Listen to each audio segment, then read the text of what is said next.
Quand je suis parti, c'était au milieu de la guerre. C'était pendant la 12e année de guerre. L'une des phases de la guerre, c'est la guerre psychologique. Parce que bien sûr, ce qu'on voit à la télé, ce qu'on voit sur Internet, ce sont les bâtiments détruits, ce sont les victimes, ce sont les déplacés. Alors je dirais le 95% des attaques se passaient la nuit. Et alors à partir de minuit, on devait faire gaffe, on devait regarder le téléphone, de suivre les alertes. Et puis à l'école, on recevait les enfants et les enfants ils dormaient pas, les parents étaient épuisés.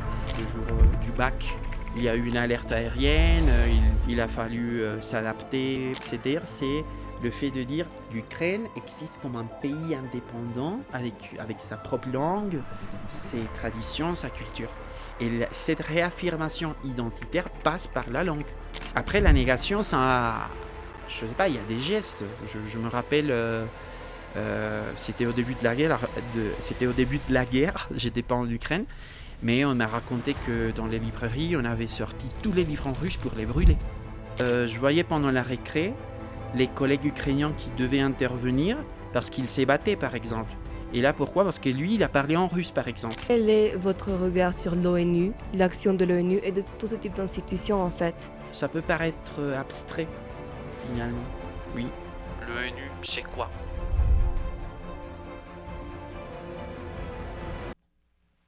Bonjour à tous, bienvenue dans Leafcast, le podcast de Leafmoon. Aujourd'hui, on fait notre deuxième épisode qui sera en français et on va interviewer Alexander qui est allé en Ukraine et qui va nous parler globalement de son expérience là-bas et de tout ce qu'il a pu constater sur la situation actuelle de l'Ukraine. Alexander, merci beaucoup d'être ici avec nous. Bonjour, merci pour votre invitation. Bon. On voulait commencer par vous demander qui êtes-vous et quelle est votre occupation. Ok. Je m'appelle Alexander Martinez. Je suis colombien et je suis enseignant au lycée français. Je travaille à l'école primaire avec la classe de CE1. Ok, super. Et du coup, en étant prof de ce lycée, à quel moment êtes-vous allé en Ukraine ? Comment ça s'est passé ? Pourquoi ? Qu'est-ce qui vous êtes amené là-bas en fait ? Alors, je suis allé en Ukraine pour travailler au lycée français 1 de Kiev. C'est le lycée français, l'école française en Ukraine. Un peu comme ici, une école française internationale homologuée par l'AFE et le ministère de l'Éducation français. Et là, je suis allé travailler pendant 2 années comme instituteur, comme professeur des écoles. C'était en quelle année ? C'était entre 2023 et 2025. Donc vous êtes à peine arrivé, retourné en Colombie Voilà, en fait. je suis rentré cette année en juillet. Ok. Qu'est-ce que vous pouvez nous raconter, nous qui ne sommes jamais allés en Ukraine, nous qui voyons d'ailleurs l'Ukraine comme un pays très lointain, qu'est-ce que vous pouvez nous dire sur la réalité de ce pays en ce moment ? Alors, la première chose, c'est que l'Ukraine est en surface, est le pays le plus grand en Europe. Oui. Et de ce fait-là, c'est un pays avec une diversité étonnante. Alors, la première chose, ça serait de prendre recul des stéréotypes, des idées reçues que l'on a sur les pays de l'Est. Oui, parce qu'on imagine qu'ils vivent pendant toute l'année en hiver à moins 40 degrés et que la vie est très compliquée et qu'il n'y a que de la neige. Et en fait, c'est faux, parce que c'est un pays très très grand, très riche, très intéressant, avec une histoire très très très intéressante. Et bon, avec des différences culturelles très marquées par rapport à la Colombie ou à l'Amérique latine. Comment est la vie de jour à jour dans l'Ukraine avec la guerre et s'il y a une expérience qui t'a marqué particulièrement dans l'Ukraine? Voilà. Alors en Ukraine, ça dépend. Ça dépend parce que alors, le pays est en guerre, oui, mais on va dire que la zone en dispute directe, ça se trouve vers l'est du pays. Alors, pour vous situer un peu, alors vous voyez, il y a, alors grossièrement, vous avez la France, vous allez vers l'est, vous avez l'Allemagne, vous continuez vers l'est, vous avez la Pologne, et après vous avez l'Ukraine. Alors, on va dire, pour simplifier beaucoup les choses, la partie ouest du pays qui se trouve vers la Pologne, et elle ne rentre pas dans cette zone de conflit. C'est pas une zone annexée par la Russie. Après, vous allez vers l'est, oui, vous allez trouver ce qu'on appelle le Donbass, oui, et là, c'est la zone d'affrontement. Comment dire, la zone la plus complexe. Oui, voilà. Alors, pour dire ça, pour résumer un peu la situation plutôt, ça dépend de la ville. Parce que par exemple, si tu te trouves à Lviv, oui, qui est la plus grosse ville direction de la Pologne, oui, alors on va dire qu'il y a des alertes aériennes, il y a un couvre-feu qui commence à minuit, et il y a des restrictions, oui, en ce qui concerne la mobilité par exemple. Mais on va dire que, sauf s'il y a des attaques ciblées contre cette région du pays, ça va. Oui. Voilà. Alors, par exemple, moi, j'habitais à Kiev, la capitale, et il y avait des périodes assez calmes. On pouvait dire 3-4 semaines sans rien, même pas sans alerte, tranquille. Mais si on va vers l'est, oui, je ne sais pas, Zaporizhzhia, si on va vers Donetsk, par exemple, si on va vers Pokrovsk, par exemple, là, la situation elle est beaucoup, beaucoup plus tense, plus complexe. Et là, il y a des attaques tous les jours, des attaques à répétition. Oui. Et là, c'est vraiment un quotidien hyper tendu pour les gens qui habitent là. Alors, disons qu'on ne peut pas schématiser la situation de la même manière. Ça dépend vraiment d'où tu es en Ukraine. D'accord. Est-ce que vous vous attendiez à ça quand vous êtes allé à Kiev? Ou est-ce que vous pensiez que vous alliez vivre un quotidien de guerre? Ou est-ce que vous saviez déjà que ça allait être plutôt tranquille? Alors, quand je suis parti, c'était au milieu de la guerre. C'était pendant la 2e année de guerre. Oui. Parce qu'en février, ça sera la 4e année depuis le début de l'invasion. Oui, alors disons que j'étais conscient de la situation. Mais justement, à partir un peu des lectures dans la presse et aussi des informations partagées par le chef d'établissement à Kiev, disons que j'avais quelques repères. C'est-à-dire, je savais que éventuellement il y avait des attaques sur Kiev, mais que c'était pas la même situation qu'à l'est, par exemple. Alors, il fallait juste faire attention, il fallait suivre les consignes de sécurité. Et parfois, il y a eu des situations un peu compliquées, mais ce n'était pas la même chose qu'ailleurs. Oui. Alors, disons que malgré tout, après, je vous parle d'il y a quelques mois. Parce que, par exemple, cet été, ça a été hyper compliqué. Il y a eu beaucoup, beaucoup, beaucoup d'attaques. Et depuis 2-3 semaines, cela a recommencé. Et puis, la semaine dernière, il y a eu aussi de grosses attaques. Alors, ça change en fait. Ok. Vous avez eu une expérience choquante? Vous avez été dans une attaque très grave ou quelque chose? Alors, oui. Alors, le problème, c'est que, au-delà des expériences ponctuelles, disons que l'une des phases de la guerre, c'est la guerre psychologique. Oui. Parce que, bien sûr, ce qu'on voit à la télé, ce qu'on voit sur Internet, ce sont les bâtiments détruits, ce sont les victimes, ce sont les déplacés. Oui. Mais, disons, il faut aussi parler des effets psychologiques sur le moral. Oui. Et alors, normalement, je dirais le 95% des attaques se passaient la nuit. Oui. Et alors, à partir de minuit, on devait faire gaffe, on devait regarder le téléphone, les applications qui nous permettaient de suivre les alertes, oui, ou même les missiles envoyés. Et là, en fonction de la situation, du niveau de l'alerte, on devait choisir si on restait à la maison ou si on allait dans l'abri. Oui. Et en fait, bien sûr, il y a eu des attaques concrètes assez puissantes, mais c'était surtout quand c'était la nuit. Oui, parce que ça commençait genre 1h à 1h du matin, et ça s'est terminé à 6h du matin, et puis on devait aller travailler. Et puis à l'école ouvrait à 8h, 8h30.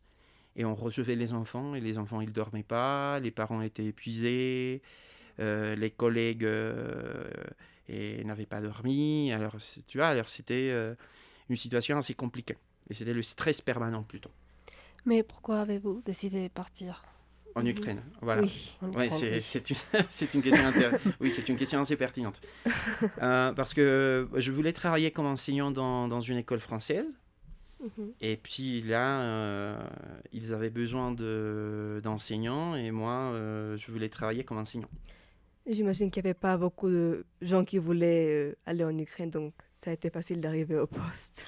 Ça dépend parce que j'ai eu des collègues français, mais dont les grands-parents ou les arrière-grands-parents étaient ukrainiens, par exemple. Et ils ont décidé d'aller en Ukraine. Pour les rejoindre? Non. C'était pour visiter le pays, pour aller chercher, aller fouiller un peu dans ce passé familial. Il y avait des collègues. Alors, c'est vrai que c'est difficile de justifier. Parce qu'on dit, d'abord, il y a l'enjeu il y a l'enjeu sécuritaire. Oui. Et en plus, et c'est complètement légitime, on pourrait dire que, parce que c'est vrai que c'est une manière de considérer la situation, on peut dire qu'on est allé faire du tourisme de guerre, par exemple. Et qu'est-ce que c'est le tourisme de guerre? Le tourisme de guerre, ce sont des gens qui payent ou qui vont exprès pour aller voir un pays en guerre, par exemple. Et ça, on voyait avec des Britanniques, par exemple, qui louaient des Airbnb ou qui allaient dans des hôtels et puis qui payaient et des gens qui les ramenaient très très près de la ligne de front, par exemple. Mais ce sont des journalistes ou des gens comme Non, pas du tout, des touristes. Des touristes. Quel est l'intérêt de ces touristes? C'est un intérêt morbide, par exemple. Alors, parce que bien sûr, il y a les journalistes, il y a les médecins, après, il y a les enseignants, il y a les chercheurs, mais il y a des gens... après, qui prennent du plaisir à... Bah ouais, ça arrive. Après, il faut pas aller très loin. Je sais pas si vous savez, mais à Medellín, à une époque, on faisait ça. Alors, même des entreprises créées, qui organisaient, qui faisaient des tours pour aller montrer des bastions de l'époque de l'époque des grands barons de la drogue, et puis des touristes américains, européens, qui venaient ici, qui payaient pour voir ça. Après, c'est questionnable, moralement, mais malheureusement, ça existe. Tout à l'heure, vous avez parlé des idées reçues, non, qu'on a de l'Ukraine, de ces images de destruction. Et on avait justement une question par rapport aux médias. Et si tu peux nous parler un peu de comment tu jugerais, comment tu qualifierais en fait la façon dont les médias ils abordent la question de l'Ukraine, là maintenant. Ok. Alors, la première chose, d'un point de vue, comment dire, perceptif, si vous voulez, c'est que il est très difficile d'avoir des informations en direct. Et ça peut paraître un paradoxe aujourd'hui, à l'ère de l'Internet, à l'ère d'Internet plutôt, à l'ère d'Internet, etc. Alors, par exemple, je sais pas, même ma famille, mes amis m'écrivaient souvent, et eux, ils me disaient, on a vu au JT, on a vu à la télé qu'il y a eu une attaque en Ukraine. Mais l'Ukraine, c'est un pays très, très, très vaste, en fait. Et là, si on pose la question, à part Kiev, on a du mal à identifier d'autres villes en Ukraine. Oui. Et alors on dit, on a vu sur Internet, on a vu à la télé, mais il m'est arrivé plusieurs fois des gens qui m'écrivaient, inquiets. Je leur disais, oui, mais l'attaque, ça a été, je sais pas, à 800 km d'ici. Tu vois. Alors c'est pour ça qu'il faut aussi se méfier des images qui circulent. Oui, parce qu'effectivement, ça peut avoir un rapport direct avec ce qui se passe en Ukraine, mais la question c'est où, par exemple. Après, il y a aussi la question du décalage. On a vu à la télé, oui, mais c'était il y a 3 jours. Alors moi, je vais bien, mais le reportage que tu vois, c'était sur une attaque qui a eu lieu il y a 3 jours, par exemple. Oui, alors c'est compliqué. Oui, c'est compliqué de ce côté-là. Après, d'un point de vue, je dirais, discursif, alors, nous suivons des médias occidentaux. Oui, on suit la AFP, l'Agence française de presse, l'AP, Associated Press, on suit Reuters, on suit des New York Times, Et finalement, ça pose un regard biaisé. Oui, ça veut dire pas un bon regard, un mauvais. C'est justement un regard partialisé, un regard biaisé de la situation. Oui. Et de ce côté-là, il faut dire aussi que ça dépend aussi du moment. Oui, parce que le président aux États-Unis n'est pas le même d'il y a 1 an et presque 2 ans, par exemple. Alors ça dépend. Oui, c'est pour ça que après, je sais pas, j'ai vu The Telegraph, le journal anglais. J'ai vu, il est très assidu. Il publie énormément d'articles, de reportages, mais c'est depuis une perspective européenne, pro-européenne, par exemple. Oui. Et de la même manière, on a banni les chaînes d'information russes. Je me rappelle, je crois que c'était RT, la chaîne avec un logo vert. Elle a été complètement bannie des services de retransmission en Amérique latine, par exemple. Alors de ce côté-là, disons, si on voulait essayer d'avoir un regard moyennement complet, même si c'est un oxymore un peu bizarre, il faudrait aussi aller écouter les voix russes, par exemple, pour savoir quelle est la perception. Oui. Après, sur le terrain, moi, je ne parle pas ukrainien, je ne parle pas russe. J'ai appris à me dépatouiller en ukrainien, mais je n'avais pas le niveau pour lire la presse en ukrainien. Alors ça posait un obstacle. C'est-à-dire que l'accès à l'information, il est toujours limité.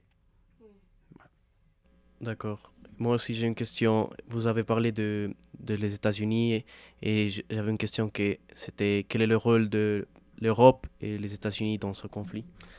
Alors, c'est une question très complexe parce que... Alors, je suis pas politologue, je suis pas internationaliste. Alors, c'est une opinion plutôt légère, tu vois, de quelqu'un qui suit les infos, tout simplement.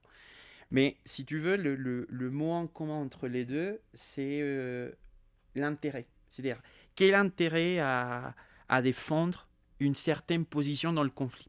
Oui. Alors, l'Europe défend une vision européenne, pro-européenne. Oui, parce que finalement, on parle d'une éventuelle adhésion de l'Ukraine à l'Union européenne. Oui, il y a aussi un enjeu sécuritaire, voire territorial. Alors, parce qu'on parle d'une menace réelle et directe, oui. Et on a eu, il y a, je crois, un bon mois, des épisodes et des drones. Bon, je crois, je sais pas, peut-être je me trompe, et je crois qu'on n'a jamais vérifié qu'il s'agissait effectivement de drones russes, mais on le soupçonnait. Et c'était dans l'espace aérien européen, par exemple. Alors, tu vois, c'est-à-dire qu'il y a un enjeu finalement. Et puis, les États-Unis, ça dépend, comme je te disais il y a quelques instants, ça dépend du moment. Alors maintenant, il y a tout simplement un intérêt économique avec la question des minéraux, des terres rares, par exemple. Sans doute, l'Europe aussi a des enjeux économiques, bien entendu. Et il y a aussi un enjeu diplomatique.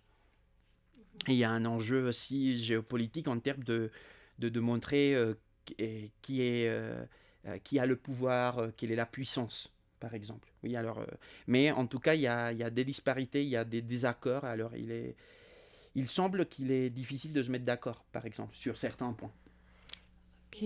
Moi, je voulais savoir comment vous avez vu l'impact sur la jeunesse, sur les enfants. Oui.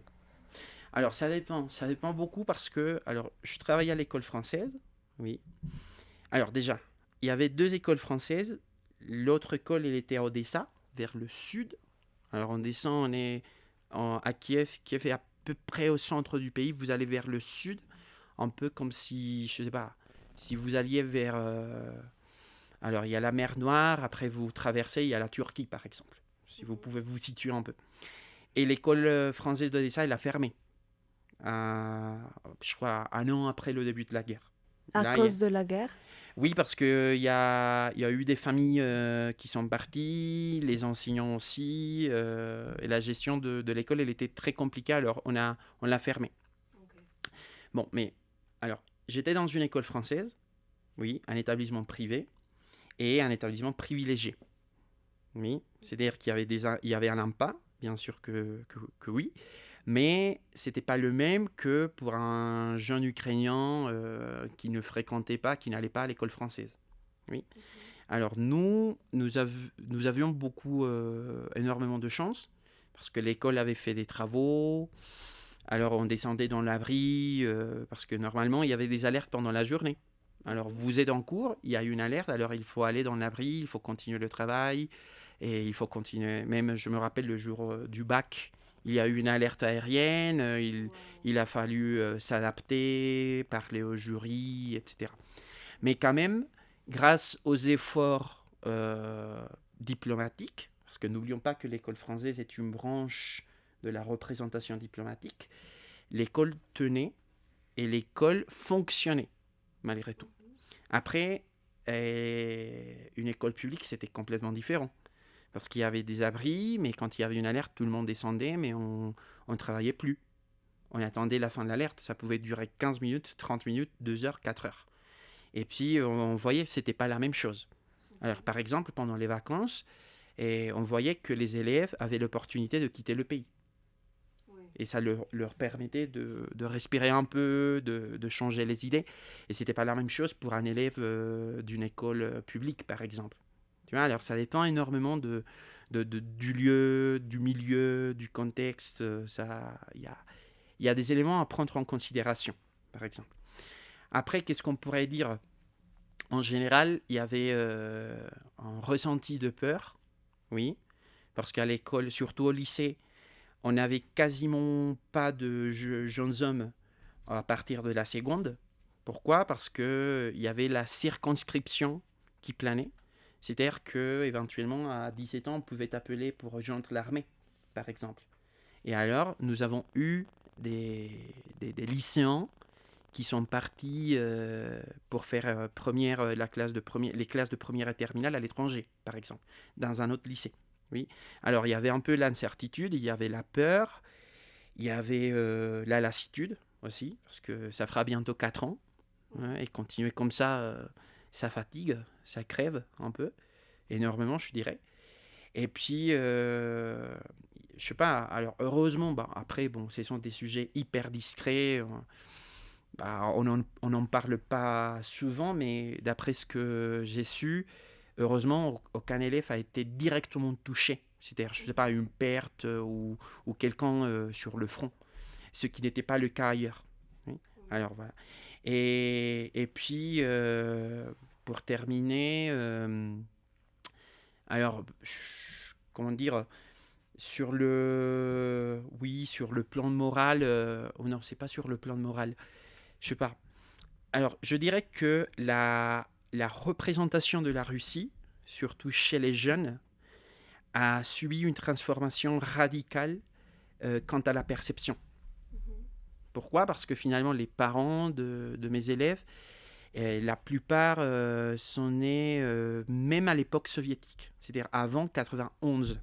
Oui, c'est-à-dire que chez certains, oui, les parents étaient pas ukrainiens mais soviétiques. Oui. Après, il y avait des gens parents quand même. Mais disons que chez les adultes, la discussion, elle était beaucoup plus nuancée. Pourquoi ? Parce que ils étaient bilingues, russe-ukrainien, par exemple. Ils avaient peut-être des liens beaucoup, beaucoup plus forts avec la Russie. Et chez les jeunes, c'était plus le cas. Alors, il y a, comment dire, depuis quelques années, il y a eu un changement de perspective. Oui, le programme à l'école, par exemple. Oui, les sujets traités à l'école. Mais aussi la perception vis-à-vis de la Russie, par exemple. Et ça, quand on posait la question à un jeune de 15 ans, la réponse pouvait être complètement différente à celle de quelqu'un de 40 ou 50 ans, par exemple. Donc les adultes ils détestaient pas la Russie et les jeunes, ils étaient plus en contre de ça. Alors ça dépend, parce que tu poses la question au milieu d'une guerre, tu vois, et finalement, au-delà de la question diplomatique, tu vois, c'est, pour le dire d'une façon un peu caricaturale, mais c'est le cœur qui répond, tu vois. Alors, et puis, il y avait des gens qui malgré, je sais pas, malgré le recul, disait la Russie mène un génocide en Ukraine. Tu vois, alors je peux avoir des... Et là, j'ai connu des cas, un peu comme si vous voulez, comme un mur de Berlin, des familles séparées, peut-être à jamais. Oui, parce que, ou je sais pas, des cercles d'amis cassés à jamais. Oui, parce que on disait, ouais, j'avais des amis en Russie, mais depuis le début de la guerre, c'est fini. Ou pour parler sur un aspect beaucoup plus intime, la langue. Tu vois. Alors moi, je suis ukrainien, j'ai grandi en russe, j'étais élevé en russe, ma langue maternelle c'est le russe, ce qui est un paradoxe, mais je bascule vers l'ukrainien et les gens qui me parlent en russe, c'est fini. Tu vois. Alors tu vois, c'est très compliqué, ça dépend aussi de la situation. Du coup, par rapport justement à la langue, euh, avant la guerre, est-ce que le russe et l'ukrainien étaient mélangés, comme on pourrait dire, le français et l'anglais au Canada? Est-ce que c'était comme ce genre de mélange linguistique ou ça se passe comment en fait? Ok, bon. Alors, ça s'appelle une diglossie. C'est Mhm. diglossie plutôt. C'est un terme un peu technique, mais c'est justement pour expliquer quand il y a une situation de bilinguisme instaurée et même institutionnalisée. Tu vois, c'est un peu comme éventuellement dans certaines régions du Canada, l'anglais, le français ou je sais pas. Bon, je crois que vous avez des exemples. Alors, je reviens à ta question sur les idées reçues. Oui. Et alors, on pense par exemple, soit qu'en Ukraine, on parle russe seulement, ou que l'ukrainien est comme le russe. Et je me rappelle, avant de partir, on me disait si tu apprends le russe, tu apprendras automatiquement l'ukrainien. Ce qui est faux. Oui, parce que, bien sûr, les deux langues appartiennent à la même famille, c'est la famille des langues slaves, mais et pour vous donner un exemple assez grossier, c'est un peu comme, je ne sais pas, comme l'espagnol et... Comme le portugais, quelque chose comme ça? Ouais, mais tu vois, l'espagnol et le portugais sont très très proches. Et alors, je te dirais par exemple que, et là, je me rappelle, c'est un prof de linguistique qui m'a expliqué ça. Il y a le biélorusse, oui, parce qu'on a la Biélorussie, et la Biélorussie a sa propre langue, le biélorusse. Et le prof m'expliquait que l'ukrainien est beaucoup plus proche du biélorusse que du russe, par exemple, oui, ou du polonais, par exemple. Tu vois, il est beaucoup plus proche. Et bon, alors, on me disait qu'il y a, je sais pas, l'annexion de la Crimée, ça a été en 2014. Il y a 15 ans, 20 ans, le 90% des gens dans la rue parlaient en russe. Et si tu allais en Ukraine, tu n'avais pas besoin d'apprendre l'ukrainien. Pourquoi ? Parce que le travail, le commerce, les démarches administratives, même à la maison, oui, parce qu'à l'intérieur de l'école, il y a eu une dispute, par exemple, en ce qui concerne la langue de communication, etc. Bah, pas une dispute, une discussion plutôt, une discussion. Et c'était le russe. Mais, et ça c'est intéressant parce que c'est aussi un peu d'où on voit la guerre, oui, parce qu'on parle, si je sais pas si vous étiez même né, mais le conflit dans le Donbass a commencé vers 2006, par exemple. Oui, et c'est le conflit séparatiste des régions qui voulaient se séparer de l'Ukraine. Et ce sont des armées, des armées civiles, en principe, qui ont été soutenues par la Russie pour mener une sécession territoriale. Mais ça, c'est en 2006. C'est la Crimée? La Crimée, c'est en 2014. Okay. Tu vois. Et puis, il y a la grande invasion de 2022. Oui. Et alors, ça dépend de la perspective, parce que moi, j'ai rencontré une personne qui était originaire de Donetsk, oui, et qui est arrivée à Kiev en 2009. Et pour cette personne, la guerre a commencé en 2006-2007. Pour d'autres personnes, ça a commencé en 2014. Et pour d'autres personnes, ça a commencé vraiment, c'est-à-dire oui, il s'est passé quelque chose, mais alors je dirais pas la vraie, mais la grande guerre a commencé en 2022. Tu vois, ça dépend de la perspective. Oui. Alors, pour revenir au sujet de la langue, finalement, alors je sais qu'il y a eu des réformes au niveau ministériel, c'est-à-dire on a changé les programmes de l'éducation nationale en Ukraine. Il y a eu, un peu comme l'équivalent de l'Académie de la langue française, il y a eu aussi des réformes, et, disons, de la part de l'équivalent ukrainien pour se démarquer un peu de l'influence russe, par exemple. Et puis, je sais pas, sur un plan plutôt quotidien de tous les jours. Et c'est vrai que, alors je dirais pas pénalisé, oui, parce que je me rappelle d'un prof d'histoire géo qui avait fait ses études en Russie, il parlait parfaitement le russe, il commençait à apprendre l'ukrainien petit à petit, et alors il réussissait à établir des échanges, des interactions sociales, mais quand même il y avait un certain regard, par exemple. Oui. Alors c'est-à-dire que, alors moi je parle pas russe, je parle plus ukrainien que russe, mais si tu allais dans un resto et tu t'adressais en russe, à la limite ça passait. Mais si tu le faisais en ukrainien, ça passait beaucoup mieux. Oui. Après, ça dépend. Je me rappelle, alors la grande avenue à Kiev, ça s'appelle Maïdan. C'est un peu comme les Champs-Élysées ou ici à Bogota, la Septima. C'est l'avenue la plus importante. Et là, il y a des magasins de luxe, oui, et des marques qui n'existent pas ici en Colombie. Et là, les vendeurs s'adressaient directement en russe aux clients, par exemple. Alors, ça dépend. Ça dépend. De la même manière, une fois, j'ai eu l'opportunité d'aller un peu en dehors de la ville, partie rurale, et je rencontrais oui, c'était la grand-mère d'un ami, et là, elle parlait qu'en russe. Elle était ukrainienne, mais elle avait été éduquée tout au long de sa vie en russe. Tu vois, ça dépend. Et dans la hyper complexe. partie éducative dans l'école, comment et c'est le mélange des deux langues? Non, là, c'est complètement en ukrainien. Alors, comment dire? Alors, première chose, on ne peut rien forcer. C'est-à-dire, si un enfant s'exprimait en russe, on le laissait faire. Oui? Parce que l'école, c'est pas un espace contraignant pour t'imposer une... Pas du tout. Non. Après, ce qu'on faisait, c'était en cours, parce qu'à l'école primaire, ils suivaient des cours d'ukrainien. Oui, ici, comme à l'école primaire d'espagnol, c'était des cours d'ukrainien.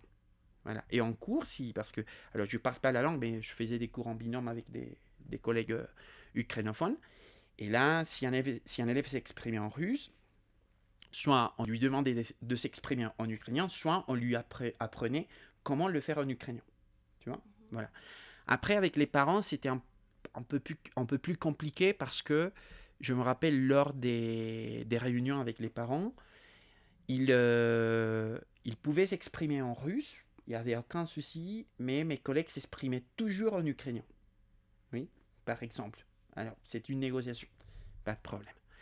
Mais je sais que pour les élèves du collège-lycée, l'option d'élever russe a été maintenue. Alors, s'ils voulaient, s'ils avaient... Parce que finalement, c'est une école française. Oui, bon, j'étais en Ukraine, mais l'école française doit aussi respecter les dispositions du ministère de l'Éducation français. Alors, c'est-à-dire que si un élève voulait choisir l'option éleveur russe, il avait le droit de suivre cette option. Et les enseignements étaient assurés. Alors, c'est-à-dire que finalement, à l'école, il n'y avait pas de tension. Au contraire, c'était une excuse de discussion assez intéressante, par exemple.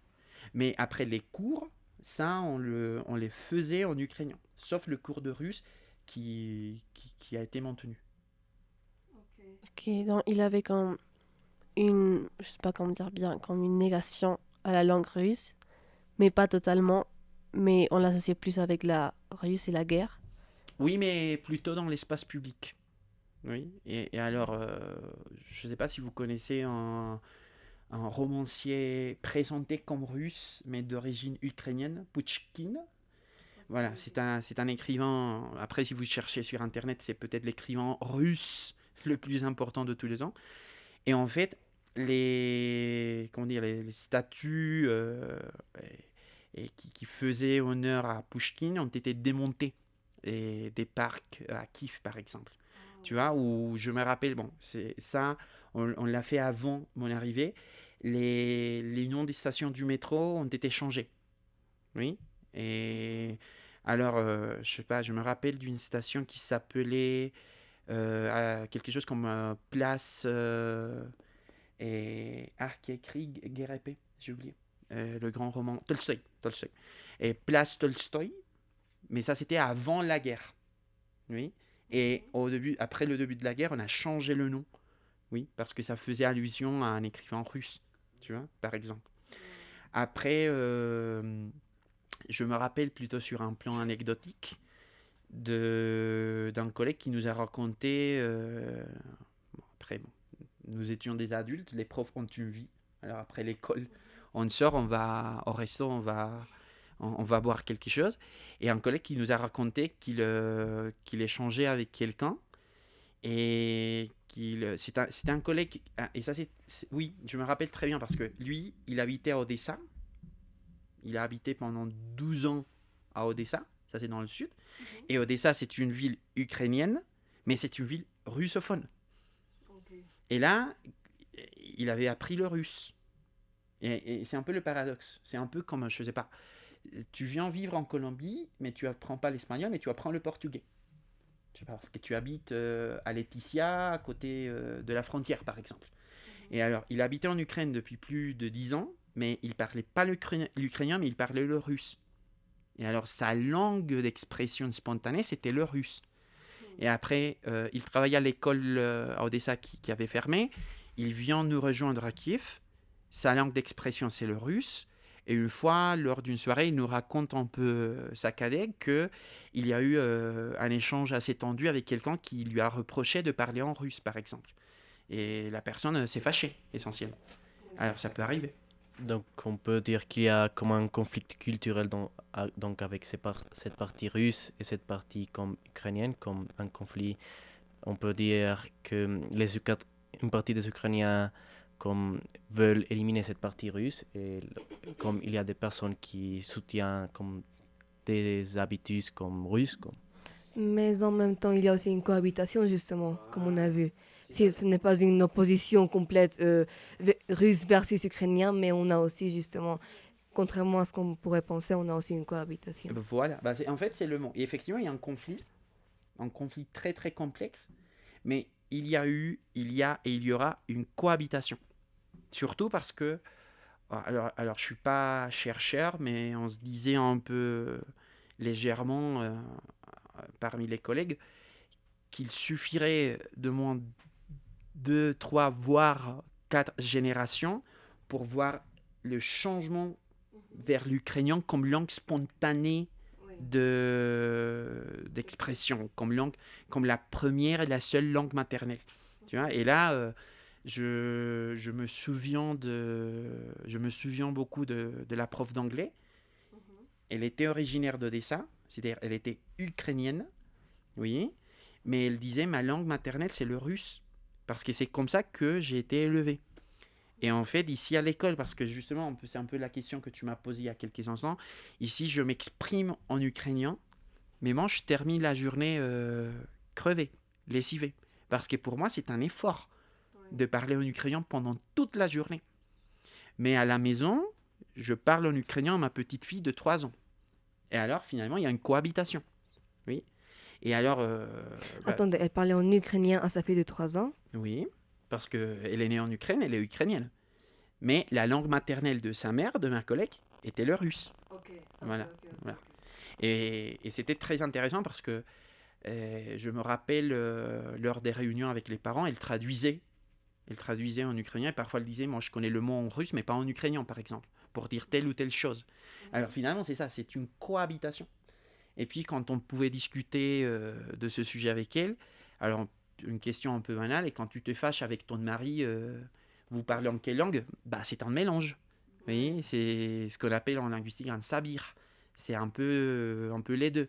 Ça arrive. Alors se détacher de ça, c'est très dur.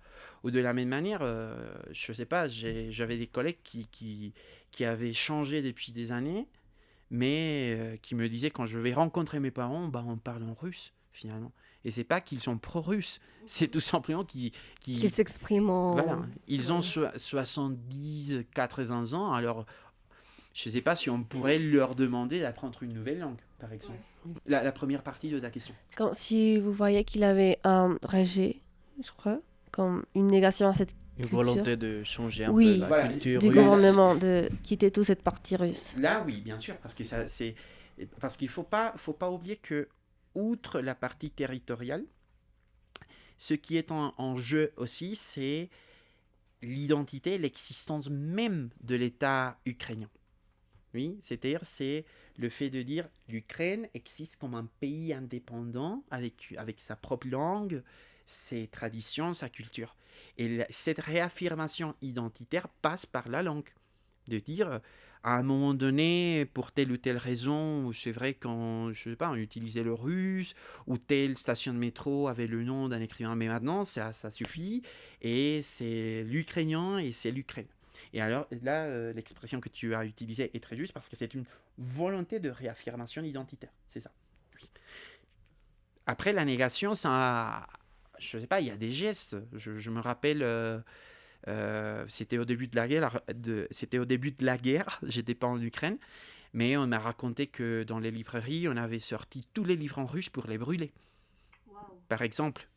Et même, alors je sais pas si vous êtes déjà allé voir un peu le marché aux puces de la Septima, mais il y avait aussi des marchés comme ça à Kiev, et Pochina, le marché de Pochina, je me rappelle, et il y avait des touristes qui cherchaient des livres en russe, par exemple.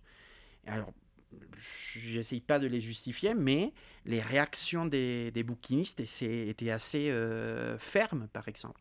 Parce que pour eux, c'était comme une agression, tu vois, d'aller chercher des livres en russe, ou d'objets, ou je sais pas quoi,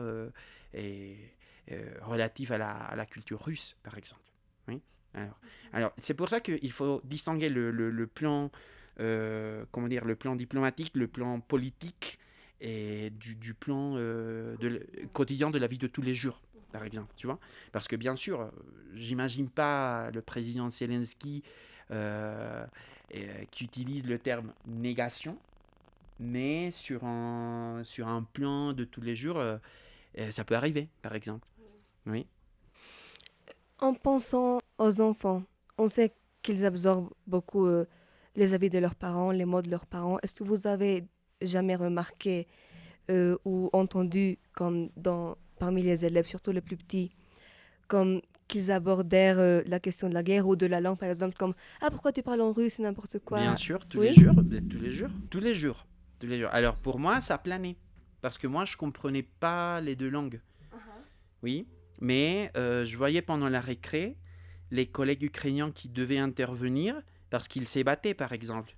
Et là, pourquoi ? Parce que lui, il a parlé en russe, par exemple. Ou, je sais pas, je me rappelle, il faut pas oublier les conséquences au niveau environnemental de la guerre. Oui, la pollution provoquée par la guerre. Et je me rappelle qu'on a eu des épisodes de pollution de l'air. Oui, un peu comme on voit en Chine ou en Inde. Et là, on devait rester à l'école, on devait porter des masques, etc. etc. Et on disait que c'était à cause des bombardements, de la fumée, des missiles, etc. Et puis, alors, c'était ça. Et en plus, c'était une occasion intéressante de mettre en perspective. Oui, bien sûr, on prenait avec des pincettes la situation, parce que après, ça peut heurter des sensibilités. Mais c'était une excuse pour dire il y a un agresseur, il y a un agressé, ça on ne va pas le nier, mais finalement les dégâts environnementaux sont partagés. Et c'est-à-dire que si aujourd'hui on doit rester enfermé dans la classe et on ne peut pas sortir pour la récré, parce que l'air est pollué, c'est finalement parce qu'il y a des responsabilités de part et d'autre, par exemple. Et ça c'était question pour eux, oui. Parfois ils n'acceptaient pas. Ouais, parfois, il y avait un petit mail d'un père, d'une mère qui posait la question, mais en même temps, ça permettait de mettre en perspective que dans un conflit, et c'est pas noir et blanc. C'est pas les gagnants et les vaincus. C'était beaucoup plus complexe. Voilà.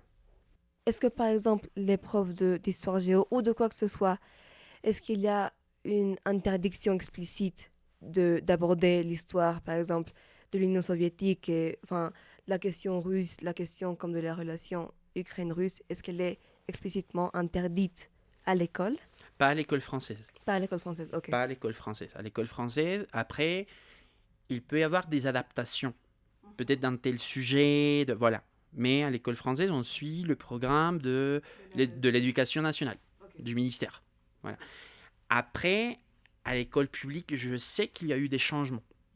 Alors, je n'ai pas des informations très précises, mais c'est vrai que parfois, je sais pas, on pouvait omettre un sujet, un chapitre en personnel, éventuellement, oui, oui, oui. Et surtout parce que c'est aussi la réécriture d'un récit.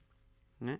Et alors, quand on voit, et ça, je l'ai vu, une fois, je suis allé dans une école publique en Ukraine, et là, il y a la carte du pays. Et alors, j'ai oublié, je crois que c'est 26, j'ai oublié, mais les parties annexées en ce moment, ils apparaissent sur la carte ukrainienne, même la Crimée, par exemple. Oui, c'est-à-dire pour eux, et c'est pour ça, si vous allez chercher, même sur Wikipédia, carte de l'Ukraine, vous allez trouver les deux versions, même les trois. C'est-à-dire la carte ukrainienne, rien n'a changé. La carte du conflit, avec la légende, partie occupée, voilà, et la carte avec, bon, on pourrait l'appeler comme ça, c'est-à-dire avec les territoires annexés, par exemple, oui. J'ai une toute dernière question.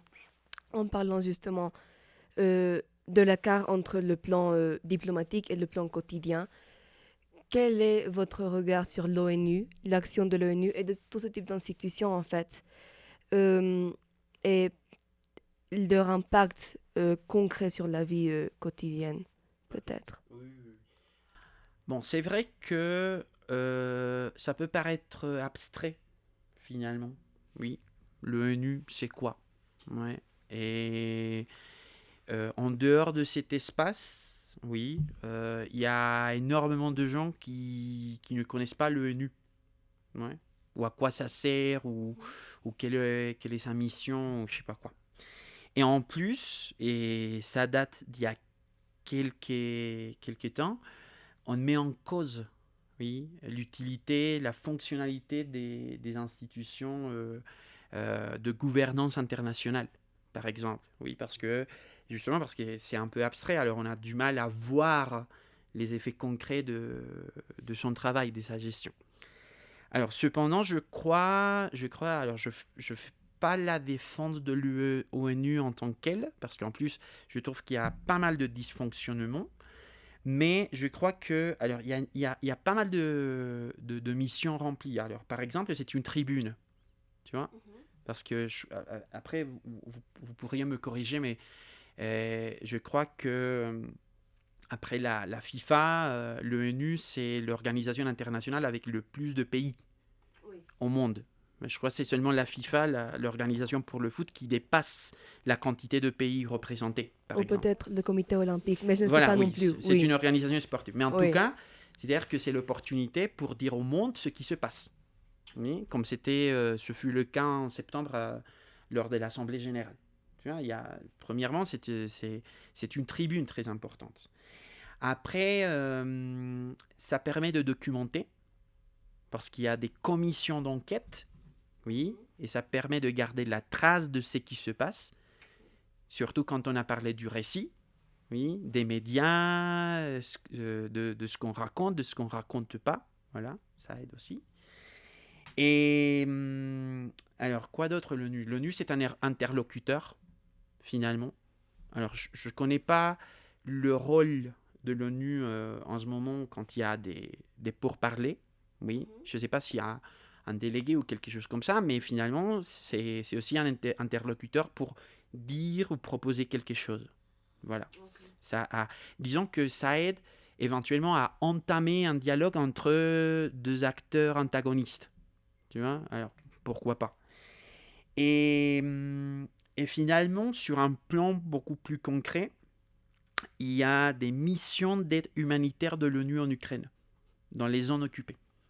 Et alors, parce que quand tu m'as envoyé la question, j'ai un peu préparé la réponse. Et là, j'ai trouvé qu'il y a, je crois, 3 semaines, et un camion de l'ONU avec de l'aide humanitaire a été ciblé par une attaque. Ce qui est un crime de guerre.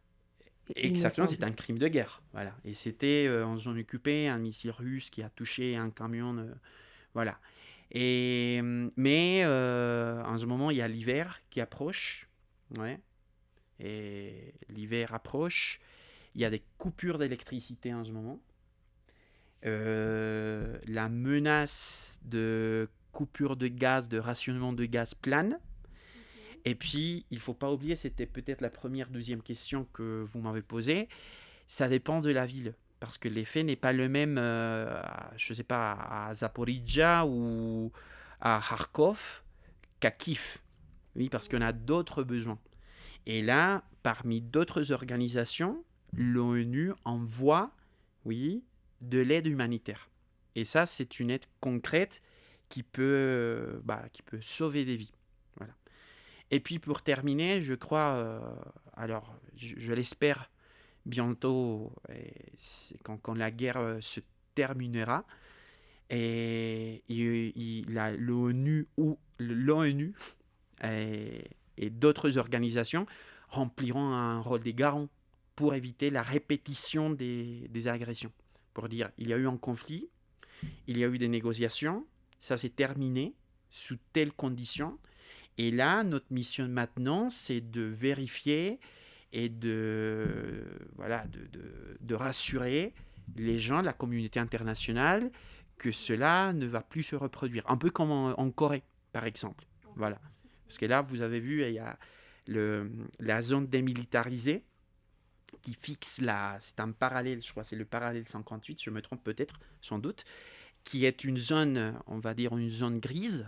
Voilà, c'est la frontière physique entre la Corée du Nord et la Corée du Sud qui est sous contrôle de l'ONU, justement pour éviter d'éventuelles agressions, affrontements.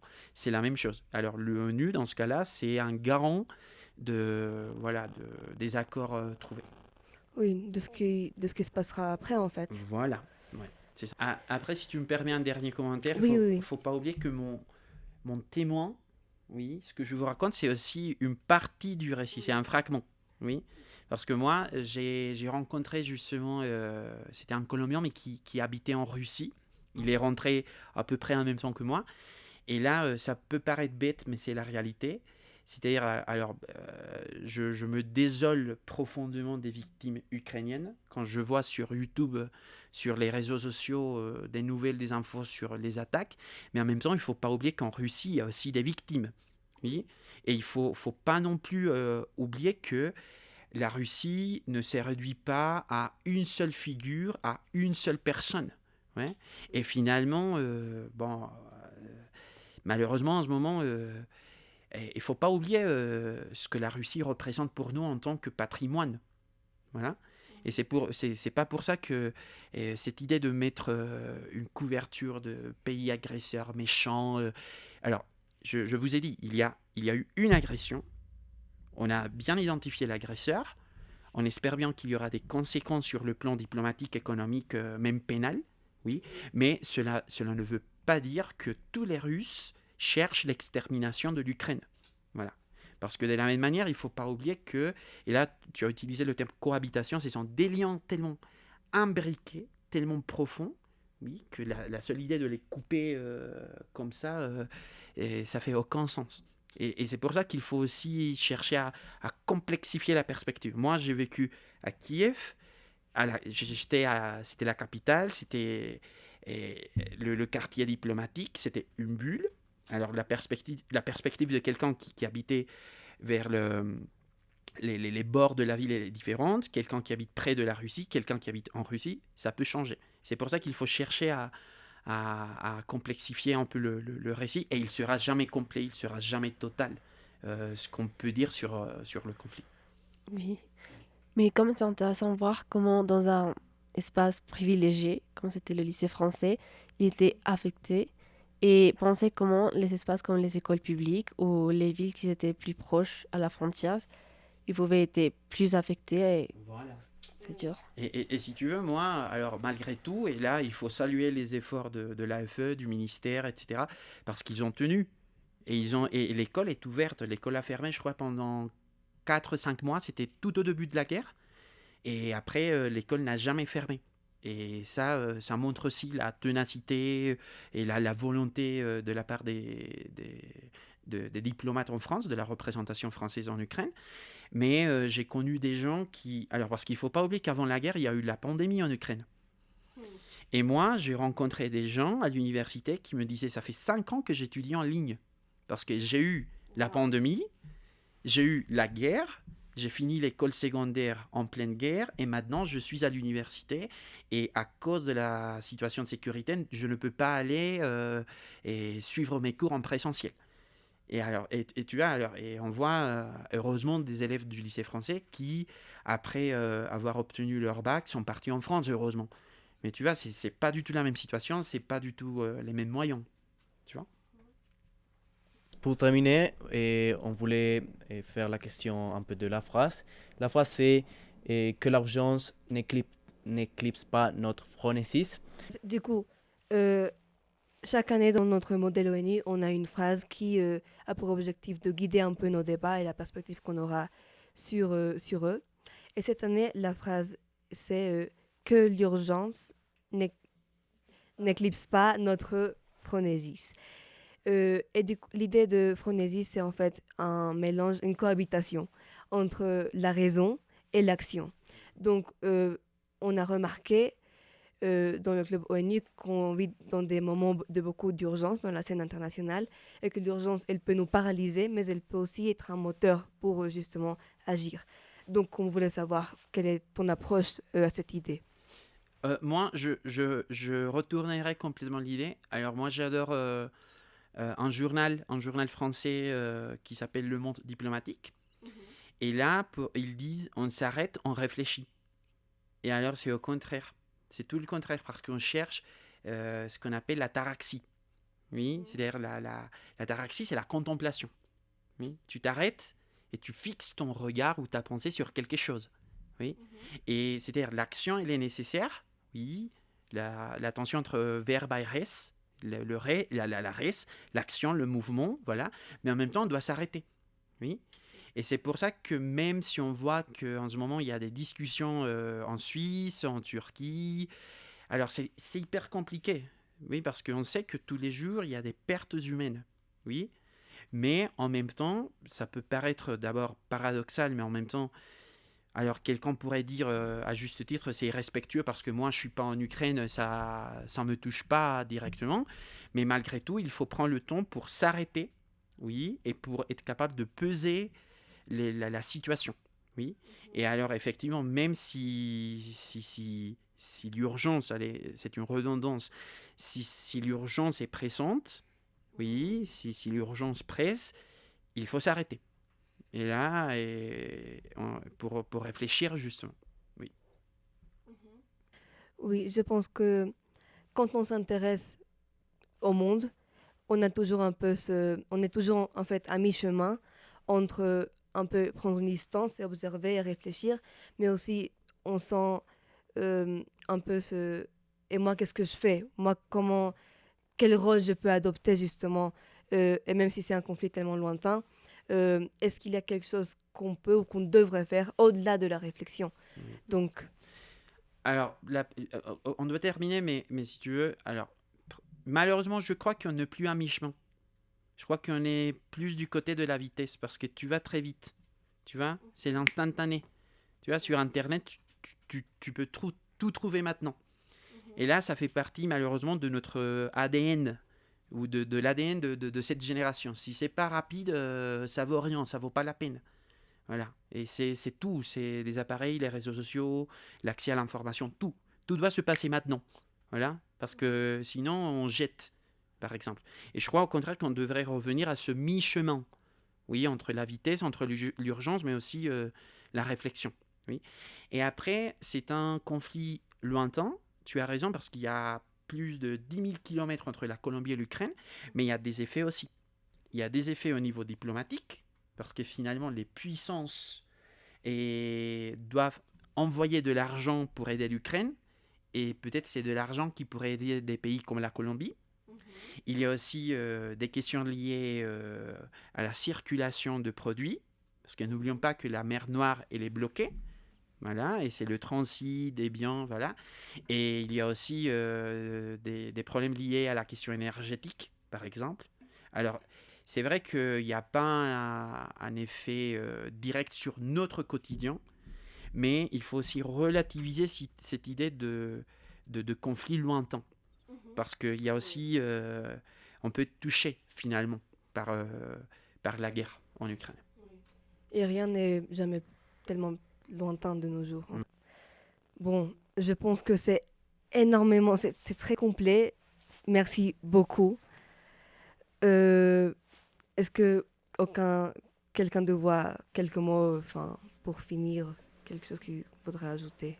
Et moi, je veux remercier notre invité pour venir aujourd'hui et passer ce temps avec nous.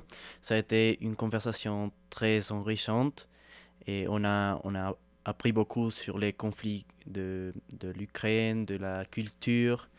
Et merci. Non, mais c'était très bien. C'était très bien. Merci pour la question. Elle était très intéressante. Non, merci. Enfin, je pense que notre perspective à tous sur ce qui se passe en Ukraine est énormément changée. Et je pense qu'on se rend compte du fait qu'on entre avec des préjugés et un avis qui est déjà biaisé, en fait. Et c'est dans ce type d'échange qu'en fait, on peut avoir une image plus globale de ce qui se passe. Donc, merci vraiment pour ça. Merci beaucoup d'avoir regardé cet épisode. On est sûr que ça vous a intéressé autant qu'à nous. Merci Alexander, et à la prochaine fois. Merci beaucoup. Merci beaucoup.